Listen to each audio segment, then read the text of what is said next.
नमस्कार दोस्तों, मैं रत्ने सर आप सभी का स्टडी 91 में स्वागत करता हूं। और कैसे हैं आप सभी? उम्मीद करता हूं आप सभी स्वस्थ होंगे, जहां भी होंगे मस्त होंगे। दोस्तों आज बहुत ही इंपॉर्टेंट टॉपिक लेके आया हूं। जैसा कि आप जानते हैं दोस्तों, अभी हमने वायुमंडल के बारे में पढ़ा था कि वायुमंडल होता क्या।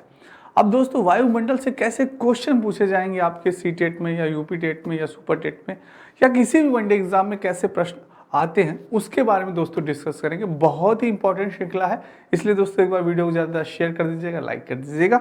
आइए दोस्तों स्टार्ट करते हैं अपना सेशन। बहुत ही इंपॉर्टेंट सेशन है। आइए जानते हैं आपने वायुमंडल की जानकारी कितनी प्राप्त की है।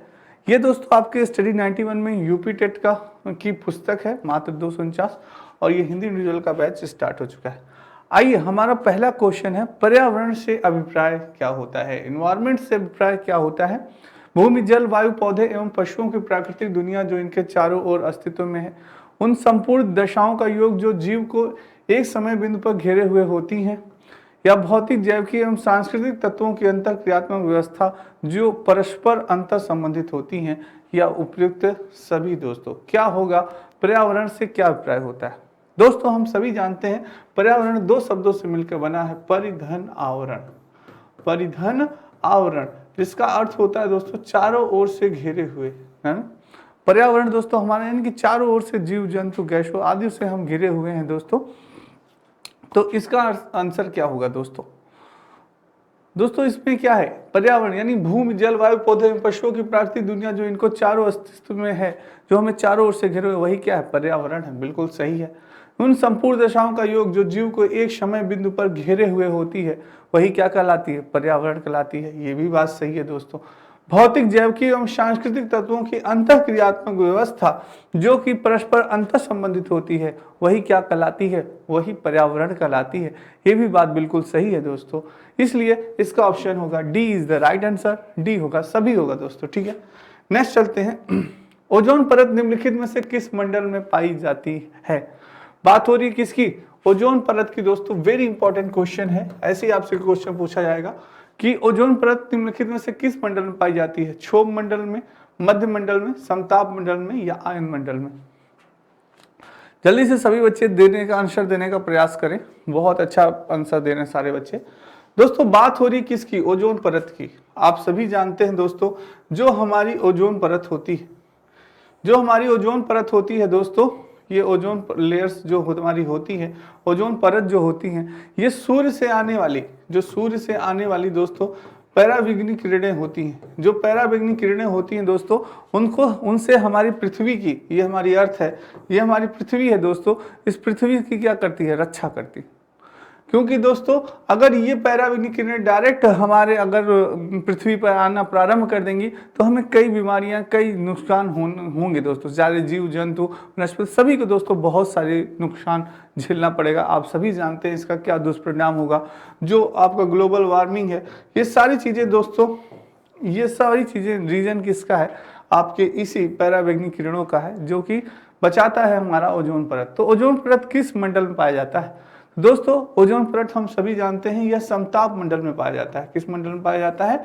समताप मंडल में पाया जाता है दोस्तों, जिसमें कि समान तापमान होता है। समताप मंडल में समान तापमान होता है, और इसी मंडल में हम वायुयान, जेट विमान, सारी चीजों को आसानी से सरलता पूर्वक उड़ा सकते हैं। क्योंकि दोस्तों ना यहाँ पे आंधी तूफान बिजली कुछ नहीं होता, समान तापमान होता है, तो आसानी से हम अपने एरोप्लेन्स को यहाँ पे उड़ा सकते हैं दोस्तों। तो ये चीज है। तो समताप मंडल is the right answer, C is the right answer. चलिए नेक्स्ट है दोस्तों, वायुमंडल में कार्बन डाइऑक्साइड की प्रतिशतता कितनी है?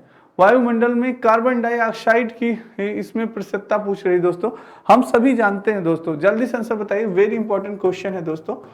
0.3%, 0.03%, 0.9% या 0.33%। बहुत अच्छा क्वेश्चन है दोस्तों। सारे बच्चे जल्दी से आंसर दें, क्या होगा इसका? जल्दी से आंसर दें दोस्तों, क्या होगा? बहुत बढ़िया। वायुमंडल में दोस्तों पूछ रहा है कार्बन डाइऑक्साइड, CO2, यानी कि CO2 की कितनी मात्रा होती है, कार्बन डाइऑक्साइड की मात्रा वायुमंडल में कितनी होती है? हम सभी जानते हैं दोस्तों, जो हमारा वायुमंडल है, जो हमारा वायुमंडल होता है दोस्तों, वायुमंडल में गैसों का मिश्रण होता है। मैंने बताया ना, वायुमंडल क्या है? बहुत सारी गैसों का मिश्रण है। वायुमंडल क्या है? गैसों का मिश्रण है, गैसों का मिश्रण है दोस्तों। कई प्रकार की गैसें इसमें पाई जाती हैं, पर सबसे महत्वपूर्ण गैस या हम कह सकते हैं सबसे अधिक पाई जाने वाली गैस कौन सी है? हमारी नाइट्रोजन है। कौन सी है? नाइट्रोजन है दोस्तों। कितनी है? ये 78% पाई जाती है। कितनी? 78% नाइट्रोजन है, सबसे अधिक पाई जाती है। कितनी? 78%। उसके बाद हमारी ऑक्सीजन है। ऑक्सीजन कितनी पाई जाती है? 21%, 21% हमारी ऑक्सीजन होती है दोस्तों। यानी टोटल 99%। अगर इसको जोड़ा जाए 78 प्लस 21 तो 8 1 9 7 2 9, 99% हमारी गैसें कौन होती हैं? ऑक्सीजन और नाइट्रोजन होती हैं। कौन होती है दोस्तों? नाइट्रोजन और ऑक्सीजन हमारी 99% गैसें होती हैं। किसमें? वायुमंडल में दोस्तों। तो ये चीज है दोस्तों। और यहाँ पूछा है कार्बन डाइऑक्साइड दोस्तों, CO। बाकी अन्य गैसें 1% होती हैं दोस्तों। तो CO2 इसमें होगा दोस्तों क्या होगा? 0.3%, 0.3%, 0.9% या 0.33%। कई बच्चे आंसर देना प्रारंभ कर चुके हैं, बहुत अच्छे बढ़िया आंसर आ रहा है। तो दोस्तों 0.03%, कितना? 0.03% होती है जो हमारे कार्बन डाइऑक्साइड की मात्रा होती है, वह 0.03% होती है। B is the right answer. बहुत बढ़िया आंसर आया। नेक्स्ट है दोस्तों, पारिस्थितिकी तंत्र के लिए वायुमंडल की कौन सी परत सर्वाधिक महत्वपूर्ण होती है? किसकी बात कर रहे हैं? पारिस्थितिकी तंत्र की बात हो रही है दोस्तों। किसकी बात हो रही है? पारिस्थितिकी तंत्र की बात हो रही है के लिए वायुमंडल की कौन सी परत सर्वाधिक महत्वपूर्ण होती है? बहुत अच्छा क्वेश्चन है, वेरी इंपॉर्टेंट क्वेश्चन दोस्तों। आ सकता है आपके एग्जाम में ये क्वेश्चन। क्षोभ मंडल होगा, समताप मंडल होगा, ताप मंडल या आयुमंडल दोस्तों? क्या होगा? पारिस्थितिकी तंत्र की बात हो रही दोस्तों, क्या होगा दोस्तों? पारिस्थितिकी तंत्र यानी कि आपको थोड़ा सा यहाँ प्रेजेंट ऑफ माइंड लगाना है, थोड़ा सा आपका दिमाग लगाना है कि पारिस्थितिक तंत्र आखिर कैसे हमारा होगा। पारिस्थितिक तंत्र वहां होगा, उस परत में होगा जहां पे वर्षा हो, जहां पे दोस्तों बिजली हो, जहां पे दोस्तों वाष्पीकरण हो, जहां पे क्या हो? वाष्पीकरण हो। तो आपको ये चीजें पता होनी चाहिए कि किस परत में, किस लेयर्स में ये आपका वर्षा होती है, बिजली, वाष्पीकरण, ये सारी चीजें कहाँ होती हैं, किस मंडल में होती है। ये चीजें अगर आपको क्लियर है तब आप बता पाएंगे कि पारिस्थितिक तंत्र के लिए वायुमंडल की कौन सी परत सर्वाधिक महत्वपूर्ण है। तो जो बच्चे समझ गए होंगे वो तुरंत आंसर पकड़ गए होंगे कि जो हमारी पृथ्वी से क्षोभ मंडल जो होगा दोस्तों, क्या होता है? क्षोभ मंडल में हमारी सारी चीजें होती हैं, वर्षा होती है, बिजली होती है, वाष्पीकरण होता है, सारी चीजें हमारी जो घटित होती हैं ये किस में होता है? हमारे क्षोभ मंडल में होता है। किस में होता है दोस्तों? हमारे क्षोभ मंडल में होता है, जो कि हमारी पृथ्वी से सबसे नजदीक परत होती है हमारे पृथ्वी से क्षोभ मंडल की। दोस्तों क्षोभ मंडल में सारी चीजें, वर्षा, ये सारी चीजें होती हैं, जिस कारण से यहाँ का तापमान दोस्तों क्या होता है? नॉर्मल नहीं होता, जिस कारण से यहाँ पे हम यानी कि वायुयान उड़ा नहीं सकते। ठीक है दोस्तों। तो पारिस्थितिकी तंत्र के लिए वायुमंडल की यह परत सर्वाधिक क्या होती है? महत्वपूर्ण होती है, क्षोभ मंडल दोस्तों। तो ए इज द राइट आंसर। ठीक है। नेक्स्ट है दोस्तों, निम्नलिखित में कौन सी तत्व भूपट्टी अर्थ क्रस्ट में सर्वाधिक मात्रा में पाई जाती है? कौन सा तत्व भूपट्टी दोस्तों यानी अर्थ क्रस्ट में सर्वाधिक मात्रा में पाया जाता है? आपका बहुत अच्छा क्वेश्चन ये भी है दोस्तों। सिलिकॉन पाई जाती है, ऑक्सीजन पाया जाता है, कि एल्यूमिनियम पाया जाता है या लोहा पाया जाता है? निम्नलिखित में कौन सा तत्व अर्थ क्रस्ट में पाया जाता है दोस्तों? सर्वाधिक मात्रा में क्या पाया जाता है? जल्दी से आंसर दें सारे बच्चे, क्या होगा दोस्तों? बहुत बढ़िया, क्या बात, क्या बात दोस्तों। कौन सा तत्व भूपट्टी अर्थ क्रस्ट में सर्वाधिक मात्रा में पाया जाता है? दोस्तों हम सभी जानते हैं हमारे भूपट्टी में यानी भूमि में दोस्तों यानी कि सबसे ज्यादा क्या मिलता है? ऑक्सीजन। क्या होता है? ऑक्सीजन मिलता है।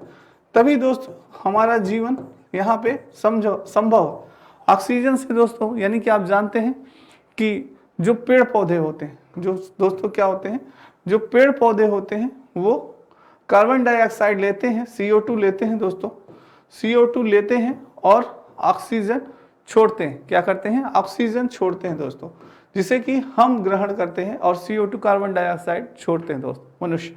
ठीक है। तो ये चीजें होती है दोस्तों, इसलिए हमारे लिए हमारी पृथ्वी पर ऑक्सीजन का होना बहुत इंपॉर्टेंट है। इसलिए सर्वाधिक मात्रा में हमें क्या मिलता है? ऑक्सीजन मिलता है दोस्तों। B is the right answer. Next है, पर्यावरणीय नियतिवाद या निश्चयवाद के प्रतिपादक कौन थे? पर्यावरणीय नियतवाद या निश्चयवाद के प्रतिपादक कौन थे दोस्तों? नियतिवाद और निश्चयवाद के प्रतिपादक के बारे में पूछ रहा है आपसे कि डेविस थे, ग्रिफिथ टेलर थे, कॉल रिटर थे या विडॉल डी लवलाश थे दोस्तों? कौन थे आपके? बहुत अच्छा क्वेश्चन है, वेरी इंपॉर्टेंट क्वेश्चन कर सकते हैं दोस्तों। सी टेट, सुपर टेट और यूपी टेट में यह क्वेश्चन आ सकता है दोस्तों। जल्दी से आंसर दें, क्या होगा? कौन थे दोस्तों? बहुत बढ़िया, जल्दी से आंसर दें दोस्तों। निश्चयवाद के प्रतिपादक कौन थे दोस्तों? जल्दी से आंसर दें। डेविस नहीं होंगे दोस्तों, ग्रिफिथ टेलर नहीं होंगे। नियतिवाद और निश्चयवाद के प्रतिपादक पूछ रहा है दोस्तों। तो आपके कॉल रीटर दोस्तों, जो कॉल रीटर थे, यही दोस्तों आपके नियतिवाद या निश्चयवाद के प्रतिपादक माने जाते थे। ठीक है, तो सी इज द राइट आंसर दोस्तों। नेक्स्ट है, जलवायु तथा मौसम संबंधी घटनाएं वायुमंडल की किस परत में संबंधित है? जलवायु तथा मौसम संबंधी घटनाएं वायुमंडल की किस परत से संबंधित है? बहुत अच्छा क्वेश्चन है दोस्तों, और मुझे उम्मीद है कि आप सभी बच्चे बता पाएंगे। क्या मध्य मंडल में, समताप मंडल में, आयन मंडल में या क्षोभ मंडल में? जल्दी से आंसर दें दोस्तों। बहुत बढ़िया दोस्तों, आप सभी जानते हैं कि जलवायु तथा मौसम संबंधी घटनाएं वायुमंडल किस परत में? दोस्तों हम जानते हैं कि पृथ्वी के बाद, हमारी अर्थ के बाद एक परत है जिसमें कि हमारा क्या होता है, जिसमें सारी चीजें होती हैं। वर्षा होता है, वर्षा, तूफान, आंधी, सारी चीजें इसमें आती हैं दोस्तों। ये कौन सा मंडल होता है हमारा? ये मंडल होता है हमारा क्षोभ मंडल। कौन सा मंडल होता है? क्षोभ मंडल होता है। कौन सा? क्षोभ मंडल, जिसमें कि दोस्तों सारी चीजें होती है। जलवायु तथा मौसम संबंधी सारी चीजें जो होती है, वर्षा हो गया, तूफान हो गया, बिजली हो गया, सारी चीजें हमारी इसी क्षोभ मंडल में होती है दोस्तों। तो न मध्य मंडल होगा, समताप मंडल नहीं, आयन मंडल, क्षोभ मंडल। समताप मंडल में समान तापमान होता है। समताप मंडल में क्या होता है? समान तापमान होता है दोस्तों, जिस कारण से यानी कि हम वायुयान इसमें उड़ा सकते हैं। वायुयान सरलता से हम उड़ा सकते हैं दोस्तों, इसमें हम सारी चीजें हो सकती है। ठीक है, तो क्षोभ मंडल में मौसम संबंधी घटनाएं घटित होती हैं। D is the right answer. Next है दोस्तों, दृश्य प्रकाश के किस रंग में प्रकाश संश्लेषण क्रिया सर्वाधिक होती है? बहुत अच्छा क्वेश्चन है, कई बार ये क्वेश्चन पूछा गया है। हमेशा ये क्वेश्चन पूछा, पता नहीं एग्जामिनर को इस क्वेश्चन से क्या प्यार हो गया, क्योंकि ये क्वेश्चन बहुत बार पूछा गया है आपके यूपी टेट में, सी टेट में, सुपर टेट में, कि हरा होगा, बैगनी होगा, नीला होगा, लाल होगा। आपको याद भी हो गया होगा, ये क्वेश्चन कई बार आता है। तो मुझे लगता है मेरे सारे बच्चों को याद हो गया होगा, क्योंकि दृश्य प्रकाश के किस रंग में प्रकाश संश्लेषण की प्रक्रिया? दोस्तों प्रकाश संश्लेषण की प्रक्रिया सर्वाधिक होती है। आप जानते हैं हमारे प्रकाश संश्लेषण की क्रिया सर्वाधिक होती है, दृश्य प्रकाश किस रंग में सर्वाधिक होती है? जल्दी से बताएं। बहुत बढ़िया, सारे बच्चे जल्दी से जानते होंगे इसका आंसर, गलत नहीं होना चाहिए किसी बच्चे का। बहुत बढ़िया दोस्तों, क्या होगा? हम सभी जानते हैं दोस्तों, दृश्य प्रकाश के किस रंग में प्रकाश संश्लेषण की प्रक्रिया सर्वाधिक होती है? कुछ बच्चे हरे बता रहे हैं, हरा नहीं होगा दोस्तों, होता है लाल। क्या होता है? लाल। लाल रंग में हमारे प्रकाश संश्लेषण की प्रक्रिया क्या होती है? सर्वाधिक होती है, सबसे अधिक होती है दोस्तों। क्या होती है? अधिक होती है, याद रखिएगा, सर्वाधिक होती है। तो लाल is the right answer, D is the right answer. ठीक है, हरा नहीं होता दोस्तों, हरा नहीं होगा, डी होगा। ठीक है, चलिए नेक्स्ट चलते हैं। पर्यावरण एक अविभाज्य समिष्ट है। पर्यावरण क्या है? एक अविभाज्य समिष्ट है जिसकी रचना होती है। पर्यावरण एक अविभाज्य समिष्ट है जिसकी रचना होती है भौतिक तंत्र से, जैविक तंत्र से, भौतिक एवं जैविक तंत्रों से, भौतिक, जैविक एवं सांख्यिक तत्व वाले परस्पर क्रियाशील तंत्रों से। पर्यावरण एक अविभाज्य समिष्ट, बहुत अच्छा क्वेश्चन ये भी है, आ सकता है। जल्दी से सारे बच्चे इसका भी देने का प्रयास करें, इस आंसर का, क्वेश्चन का आंसर। बात हो रही है किसकी? पर्यावरण की। किसकी बात हो रही है? पर्यावरण, यानी एनवायरमेंट की बात हो रही है। पर्यावरण एक अविभाज्य समिष्ट है जिसकी रचना होती है। कैसे पर्यावरण की रचना होती है? तो हम सभी जानते हैं पर्यावरण की जो रचना होती है वह भौतिक होती है, जैविक होती है एवं सांस्कृतिक तत्वों वाले पारस्परिक क्रियाशील तंत्रों से ही होती है। तो इसका D is the right answer दोस्तों। सारी चीजें होती हैं इसमें, वो यानी पर्यावरण भौतिक, जैविक, सांस्कृतिक सारे तत्वों से मिलकर बना हुआ है हमारा पर्यावरण। ठीक है दोस्तों, तो D is the right answer. Next है, बीजक अंकुरण में किस रंग का प्रकाश सबसे अधिक प्रभावी होता है? हरा प्रकाश हो गया दोस्तों, लाल प्रकाश, नीला प्रकाश या सफेद प्रकाश। अंकुरण में किसकी बात हो रही है? बीजों के अंकुरण में। दोस्तों आपने देखा होगा कि चना उना आप भिगो देते हैं और चने उन्हें जब सुबह आप देखते हैं तो उसमें अंकुरित आ जाता है, ऐसे अंकुरित यानी कि वो उगने लगते हैं, ऐसी प्रक्रिया होती है। कौन सा रंग सबसे अधिक प्रभावित होता है दोस्तों? जल्दी से आंसर देने का प्रयास करें। बीजों के अंकुरण में किस रंग का प्रकाश सबसे अधिक प्रभावी होता है? जल्दी से आंसर दें। तो दोस्तों इसमें आपका क्या होता है, इसमें भी अगर बात की जाए दोस्तों तो आपका कौन सा रंग होगा? जल्दी से बता दें। हरा रंग, तो कुछ लोग आंसर दे रहे हैं, हरा नहीं होगा दोस्तों, कुछ लोग नीला दे रहे हैं। देखते हैं किसका सही होता है। जल्दी से आंसर दें, क्या बात है, बहुत बढ़िया आ रहा है दोस्तों क्या बात है। दोस्तों मैंने अभी आपको बताया कि अभी आपने क्वेश्चन है प्रकाश संश्लेषण में सबसे सर्वाधिक रंग कौन सा उपयुक्त होता है, तो वो कौन सा रंग था, लाल रंग था। कौन सा था, लाल रंग था। तो इसी प्रकार से दोस्तों अंकुरित उसमें भी क्या है, लाल प्रकाश जो होता है वो ज्यादा उपयुक्त होता है। अंकुरण में लाल प्रकाश सबसे अधिक क्या होता है, सबसे अधिक प्रभावी माना जाता है दोस्तों। तो B is the right answer. ठीक है, नेक्स्ट चलते हैं दोस्तों। ये दोस्तों आपके स्टडी 91 में कुछ पुस्तकें हैं, हिंदी की है और सारी पुस्तकें हैं, आप देख सकते हैं।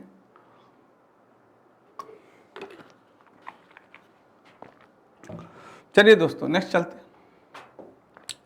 पृथ्वी के चारों ओर गैसों के समूह को क्या कहते हैं, क्या बात है, भूमंडल कहेंगे, स्थल मंडल, वायुमंडल या जलमंडल। यानी कि पृथ्वी के चारों ओर, ये हमारी पृथ्वी हो गई दोस्तों, और पृथ्वी के चारों ओर जो गैसों का समूह है, जो गैसों का मिश्रण है, वो क्या होता है। जैसे गैस हो गई दोस्तों, नाइट्रोजन हो गई, ऑक्सीजन हो गई, कार्बन डाइऑक्साइड हो गया, मीथेन हो गया, आर्गन हो गया, सारी दोस्तों होते, कई सारी गैसों का मिश्रण होता है। तो वो क्या कहलाता है दोस्तों, तो जल्दी से बताएं, भूमंडल कहलाएगा, स्थल मंडल, वायुमंडल या जल। तो दोस्तों मैंने आपको बताया कि पृथ्वी के चारों ओर गैसों के समूह को क्या कहते हैं, वायुमंडल कहते हैं। क्या कहते हैं, वायुमंडल कहते हैं। सी इज द राइट आंसर। और जो जल होता है दोस्तों समूह, तो उसे क्या कहते हैं, जलमंडल कहते हैं। तो स्थलों के समूह को स्थल मंडल कहते हैं। तो ये चीज है दोस्तों, तो सी इज द राइट आंसर। वायुमंडल में आपके क्या है, गैसों का मिश्रण है दोस्तों। क्या है, गैसों का मिश्रण है वायुमंडल। कई प्रकार की गैसें पाई जाती हैं हमारे वायुमंडल में दोस्तों, ये गैसों का मिश्रण ही क्या कहलाता है, वायुमंडल कहलाता है दोस्तों। ठीक है, तो याद रखिएगा। नेक्स्ट है दोस्तों, निम्नलिखित में से किस एक का संबंध पर्यावरणीय सुरक्षा से नहीं है। निम्नलिखित किस एक का संबंध पर्यावरणीय सुरक्षा से नहीं है दोस्तों। धाड़ी विकास, वन उन्मूलन, वृक्षारोपण, कागज के थैलों का प्रयोग, या ये होगा दोस्तों, क्या होगा, जल्दी से बताएं। पर्यावरणीय सुरक्षा से नहीं है, क्वेश्चन बहुत अच्छा है दोस्तों, जल्दी से बताएं आप क्या होगा दोस्तों। कागज के थैलों का प्रयोग। अगर हम कागज के थैलों का प्रयोग कर रहे हैं, यानी कि हम पॉलीथीन को बैन कर रहे हैं। पॉलीथीन को क्या कर रहे हैं, पॉलीथीन को हम बैन कर रहे हैं, पॉलीथीन को हम नहीं यूज कर रहे हैं। यानी कि ये क्या है, बहुत ही अच्छा, यानी कि पर्यावरण को सुरक्षित करने के लिए बहुत अच्छा मार्ग है, बहुत अच्छा उपाय है कि हम पॉलीथीन का प्रयोग न करके किसका प्रयोग करते हैं, कागज के थैलों का। हम वृक्षारोपण कर रहे हैं, वृक्षों को लगा रहे हैं। क्या दोस्तों क्या कर रहे हैं, हम वृक्षों को लगा रहे हैं। तो इससे अच्छा पर्यावरण सुरक्षित क्या होगा। अगर आप हमेशा दोस्तों, अगर पर्यावरण को आपको सुरक्षित करना है, पर्यावरण को आपको अच्छा बनाना है, तो दोस्तों आप हो सके तो मैं कह रहा हूँ डेली नहीं, कम से कम महीने में 1 या 2 वृक्ष आप जरूर लगाएं दोस्तों। देखिए आपके यहाँ के आसपास का एनवायरनमेंट बहुत ही अच्छा हो जाएगा। ठीक है, ये चीज है दोस्तों। नेक्स्ट है धारणी विकास। धारणी विकास होना चाहिए दोस्तों, धीरे धीरे धारणी विकास हो आपका।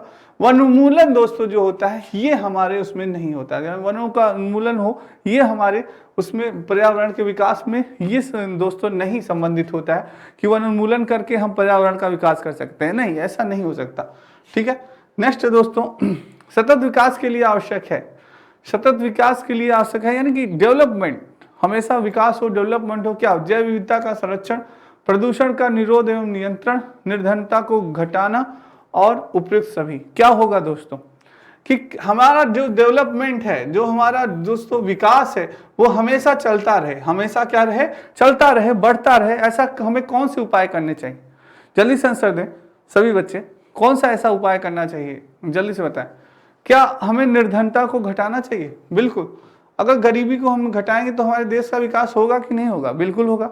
अगर हम प्रदूषण को नियंत्रण कर रहे हैं दोस्तों, प्रदूषण को क्या कर रहे हैं, हम नियंत्रित कर रहे हैं। प्रदूषण को क्या कर रहे हैं, हम नियंत्रित कर रहे हैं। जैसे जल प्रदूषण हो गया, वायु प्रदूषण हो गया, ध्वनि प्रदूषण, मृदा प्रदूषण, इन सारे प्रदूषणों को हम क्या कर रहे हैं, कंट्रोल कर रहे हैं। कि जैसे वृक्ष लगा रहे हैं कि जैसे कि ये प्रदूषण ज्यादा से ज्यादा न हो, तो हमारे देश का विकास होगा कि नहीं होगा, डेवलपमेंट होगा कि नहीं होगा, बिल्कुल होगा। तो ये भी होगा। जैव विविधता का संरक्षण, जो हमारे जीव जंतु हैं उनको हम संरक्षित कर रहे हैं, उनको हम सुरक्षा प्रदान कर रहे हैं, तो भी हमारे देश का विकास होगा। तो यानी इसमें उपयुक्त सभी होगा, D is the right answer. ठीक है, नेक्स्ट है दोस्तों, निम्नलिखित कथनों पर विचार कीजिए। बहुत अच्छा क्वेश्चन है दोस्तों, ऐसे ही आपके सीटेट में क्वेश्चन पूछा गया है और ऐसे ही पूछा जाता है। कि दृश्य स्पेक्ट्रम जिसकी तरंग दैर्घ्य 400 से 700 mm होती है प्रकाश संश्लेषण सक्रिय विकिरण कहलाते हैं। या अल्ट्रावेज ए, अल्ट्रावेज बी विकिरण या अल्ट्रावेज सी ज्यादा हानिकारक होती है। समताप मंडल में अवस्थित ओजोन परत द्वारा बैरा बिग्नी विकिरण का अवशोषण होता है। उपयुक्त में से कौन से कथन सत्य हैं? क्वेश्चन ध्यान से पढ़िएगा। ये आपको 3 कथन दिए गए। अब 3 कथनों में से 2 कथन सही है, क्योंकि इसमें देखिए दो कथन दे रहा है कि पहला और दूसरा सत्य है, दूसरा और तीसरा सत्य है, केवल पहला और तीसरा सत्य है या केवल दूसरा सत्य है। तो इनमें से आपको बताने हैं कौन से इन 3 कथनों में से कौन सा कथन आपका सही है। जो बच्चे वायुमंडल पढ़े थे कल वो अच्छे से इसका आंसर दे पाएंगे। अगर आपने वायुमंडल नहीं पढ़ा है तो आप आंसर देने में असमर्थ होंगे। जल्दी से देने का प्रयास करें सारे बच्चे। क्या होगा दोस्तों? पहला है दृश्य स्पेक्ट्रम जिसकी तरंग दैर्घ्य 400 से 700 mm होती है प्रकाश संश्लेषण संश्लेषित सक्रिय विकिरण कहलाते हैं। बिल्कुल सही बात है, ये बिल्कुल सही होगा दोस्तों, ये सही है। और क्या है? समताप मंडल में उपस्थित ओजोन परत द्वारा पैराबिग्नी विकिरणों का अवशोषण होता है। उपयुक्त में से कौन सा कथन सत्य है ये बताइए। तो हम सभी जानते हैं दोस्तों कि समताप मंडल में, आप भी आंसर देने का पहले प्रयास करें तब मैं आंसर आपको बताऊं। सारे बच्चे देने का प्रयास करें। बहुत अच्छा क्वेश्चन है, स्क्रीनशॉट ले लीजिएगा। गलत नहीं होना चाहिए, किसी भी बच्चे का गलत नहीं होना चाहिए। ले लिए आपने? चलिए दोस्तों, यानी कि आप चलिए, जैसे एक बात तो आपके सत्य हो गई। अब इन्हीं 2 में आपको पकड़ना था कि भाई ये वाली बात तो सत्य है कि जिसकी तरंग दैर्घ्य 400 से 700 mm होती है वो प्रकाश संश्लेषण सक्रिय विकिरण कहलाते हैं। ये बात सत्य है। अब आपको क्या मालूम, अल्ट्रावेज ए, अल्ट्रावी विकिरण अल्ट्रावेज से ज्यादा हानिकारक होती है? सारे तीनों वेव्स नहीं हानिकारक होती, इनमें से 1 ही 2 हैं जो कि बहुत हानिकारक होती हैं, तीनों नहीं हानिकारक होती, ये गलत है। तो अब बात बची तीसरा, यानी तीसरा हमारा सच है, क्योंकि समताप मंडल में उपस्थित हम जानते हैं ओजोन परत द्वारा जो पैराबिग्नी विकिरण का अवशोषण होता है। तो ओजोन परत ही है दोस्तों जो पैराबिग्नी विकिरणों को क्या करती है? अवशोषित करती है। तो ये चीज हमारा सही है, यानी पहला और तीसरा सत्य है, केवल पहला और तीसरा। C is the right answer. Next है, अधोलिखित में से कौन भौतिक वातावरण का तत्व नहीं है? भौतिक वातावरण का तत्व नहीं है। भूमि के रूप, मिट्टियां, खनिज, बस्तियां। दोस्तों अधोलिखित में कौन भौतिक वातावरण का तत्व नहीं है? नहीं पूछ रहा है, भौतिक वातावरण का तत्व नहीं है पूछ रहा है आपसे। बहुत अच्छा क्वेश्चन है, सारे बच्चे जल्दी से आंसर दें। क्या होगा? क्या बात है, बहुत बढ़िया। भौतिक वातावरण के तत्व हम सभी जानते हैं दोस्तों। भौतिक वातावरण के तत्व की बात हो रही है यहाँ पे। हम सभी जानते हैं भौतिक वातावरण के रूप में हमारी क्या आती हैं? मिट्टियां। दोस्तों मिट्टियां हमारे देश में कई प्रकार की पाई जाती हैं। काली मिट्टी हो गई, दोमट मिट्टी हो गई, हाँ, चिकनी मिट्टी हो गई, कई प्रकार की मिट्टियां पाई जाती हैं दोस्तों। बलुई मिट्टी हो गई, कई प्रकार की मिट्टियां हमारे यहाँ पाई जाती हैं। और खनिज दोस्तों, कई प्रकार के खनिज भी हमारे यहाँ पाए जाते हैं। भूमि के रूप दोस्तों कई होते हैं, समतल होते हैं, ऊंचाई ढलान वाले होते हैं, कई होते हैं भूमि के रूप भी होते हैं। पर दोस्तों भौतिक वातावरण की यहाँ बात हो रही है जिसमें बस्तियां नहीं आएगा दोस्तों, बस्तियों की बात यहाँ पे नहीं हो रही है। तो D is the wrong answer. बाकी ऑप्शन सही है दोस्तों, ठीक है। नेक्स्ट है, निम्नलिखित में से कौन सा पर्यावरण सांस्कृतिक पर्यावरण के अंतर्गत शामिल नहीं है? शामिल नहीं है। Question point noted my student. पूछ रहा है कौन सा पर्यावरण सांस्कृतिक पर्यावरण के अंतर्गत शामिल नहीं है? सामाजिक पर्यावरण, आर्थिक पर्यावरण, व्यवहारिक पर्यावरण या मनोवैज्ञानिक पर्यावरण? कौन सा? बहुत अच्छा क्वेश्चन है, स्क्रीनशॉट ले लीजिएगा। बहुत अच्छा क्वेश्चन है, सारे बच्चे जल्दी से बताएं कौन सा होगा। क्या बात है, कौन सा पर्यावरण सांस्कृतिक पर्यावरण के अंतर्गत शामिल नहीं है? दोस्तों सांस्कृतिक पर्यावरण की बात की जा रही है जिसके अंतर्गत हमारा क्या आता है? सामाजिक पर्यावरण आता है। कौन सा आता है? सामाजिक पर्यावरण आता है दोस्तों। दूसरी बात की जाए कि हमारा आर्थिक पर्यावरण आता है, आर्थिक आता है। दोस्तों कॉपी कलम लिए लीजिएगा, जितना लिखेंगे उतनी चीजें आपको याद होगी। मैंने आपको बताया ना, शॉर्ट नोट्स दोस्तों, जितना आप शॉर्ट नोट्स बनाएंगे उतना आपका टाइम बचत होगा। क्या होगा? टाइम बचत होगा। एग्जाम के टाइम तुरंत आप रिवाइज कर लेंगे दोस्तों। तो ये लिखते जाइए कि सांस्कृतिक पर्यावरण के अंदर सामाजिक आएगा, आर्थिक पर्यावरण आएगा, मनोवैज्ञानिक पर्यावरण आएगा, पर दोस्तों आपका आएगा नहीं क्या? व्यवहारिक पर्यावरण। व्यवहारिक पर्यावरण इसके अंतर्गत नहीं आता। सी इज द रॉन्ग आंसर, ठीक है। निम्नलिखित कौन सा पर्यावरण सांस्कृतिक पर्यावरण के अंतर्गत शामिल नहीं है? वही चीज है, रिपीट हो गई है दोस्तों, यानी व्यवहारिक पर्यावरण नहीं शामिल है। C is the right answer. Radio तथा टेलीविजन के प्रसारण में कौन सी वायुमंडलीय परत का उपयोग किया जाता है? वेरी इंपॉर्टेंट क्वेश्चन, कई बार पूछा गया क्वेश्चन है दोस्तों। सी टेट में भी पूछा गया कई बार है, टेट में भी पूछा गया है और सुपर टेट में भी। बहुत ही अच्छा क्वेश्चन है, उम्मीद करता हूं मेरे किसी भी शेर और शेरनी का गलत नहीं होगा ये क्वेश्चन। सारे बच्चे इसका आंसर दें जल्दी से, फटाक से। रेडियो तथा टेलीविजन प्रसारण में कौन से वायुमंडलीय परत का उपयोग किया जाता है? मध्य मंडल हो गया, आयन मंडल हो गया, बहिर्मंडल हो गया, क्षोभ मंडल। जल्दी से बताएं, बहुत ही अच्छा क्वेश्चन है, जल्दी से सारे बच्चे बताएं। गलत नहीं होना चाहिए दोस्तों, किसी भी बच्चे का गलत नहीं होना चाहिए। क्या बात, बहुत बढ़िया।